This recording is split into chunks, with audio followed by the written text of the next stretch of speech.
Someone asked me, if Christianity is true, why is there so many denomination? How to answer this question? अगर Christianity, इनका सवाल है, अगर Christianity सच है तो इतने सारे डिनोमिनेशन कैसे, तुम लोग आपस में इतने क्या हुए, बटे हुए हो, तो इसका जवाब कैसे देना है?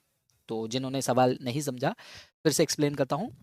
सवाल है, अगर क्रिश्चियनिटी सच है तो आपस में इतना भेदभाव क्यों, इतने सारे डिनोमिनेशन बना के रखा आपने?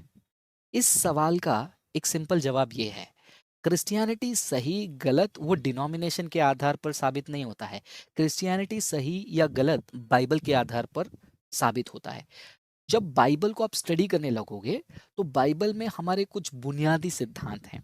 यीशु परमेश्वर है, वो मनुष्य बनकर जन्मा, वो कुंवारी के द्वारा जन्मा, वो हमारे पापों और श्रापों को क्षमा करने के लिए जन्मा, वो क्रूस पर हमारे लिए बलिदान हुआ, वो दफनाया गया, वो तीसरे दिन जी उठा और वो दोबारा आने वाला है। ये जो बुनियाद मुद्दा है क्रिश्चियनिटी का, ये बुनियाद मुद्दा आप कोई भी डिनोमिनेशन ले लो, उसमें सेम है, उसमें कोई बदलावट नहीं है। कल्ट्स को साइड में रखो, झूठे पंथों को साइड में रखो, मैं क्रिश्चियन डिनोमिनेशन की बात कर रहा हूँ। तो जब क्रिश्चियन डिनोमिनेशन में बुनियादी मुद्दा, यानी कि यीशु के दैविकता के बारे में, मरियम के पवित्रता के बारे में, पाप के बारे में, स्वर्ग के बारे में, नर्क के बारे में, यीशु मसीह का क्रूस पर मरना, यीशु मसीह का पुनरुत्थान होना, यीशु मसीह का शारीरिक रूप में दोबारा लौटना, ये सारी जो बुनियादी सिद्धांत है, बुनियादी बातें हैं, वो सारे डिनोमिनेशन में सेम है, उसमें कोई प्रॉब्लम नहीं है। लेकिन फिर भी क्यों अलग अलग डिनोमिनेशन हुए हैं? क्योंकि कोई छोटे छोटे नॉन एसेंशियल डॉक्ट्रिन्स है, कुछ छोटे छोटे बातें हैं, उनमें लोगों को लगता है कि ये वचन का इंटरप्रिटेशन ऐसा होगा, कुछ लोगों को लगता है कि ये वचन का इंटरप्रिटेशन ऐसा होगा।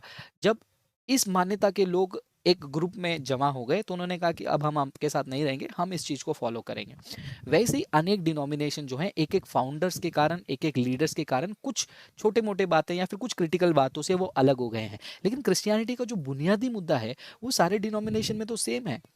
लेकिन यही प्रश्न अगर कोई दूसरे धर्म वाले को मैं पूछूं, अगर मैं हिंदुओं को पूछूं कि आपका सनातन धर्म एक है तो आप लोग अलग अलग क्यों हैं, तो उनका जवाब यही रहेगा कि सारे अलग अलग परमेश्वर का जो है भगवानों का प्रकटीकरण है, लेकिन हम एक ही विचारधारा के तरफ चलते हैं। लेकिन जब हम किताबों को पढ़ते हैं तो ये जो बात है वहीं पर जो है डिस्प्रूव हो जाता है, उसको आप गलत साबित कर सकते हो। क्योंकि एक विचारधारा है जिसको हम शैविज्म कहते हैं, वहां पर शिवा सबके लिए महान है। एक विचारधारा है वैष्णविज्म, जहाँ पर विष्णु को सबसे बड़ा कहा जाता है। फिर दूसरा है वो कृष्णा को बड़ा कहा जाता है, ब्रह्मा को बड़ा कहा जाता है। तो अलग अलग विचारधाराएं अलग अलग किताबों को पढ़ने से मिलेगी। लेकिन जब आप बाइबल को पढ़ते हो, बाइबल में बुनियादी मुद्दा हर क्रिश्चियन के लिए सेम है। So if Christianity is true, why there are so many denomination is a wrong question. Christianity is true, all the denomination believe the same God. All denomination affirm the divinity of Jesus. They believe that he was born of a virgin, he died on the cross, he was buried, and 3 days later he rose again. He was physically taken up, he's physically coming back, and he will judge the world. ये जो बुनियादी मुद्दा है वो Bible में से लेकर सारे डिनोमिनेशन के लिए कॉमन है। तो दैट्स माय आंसर।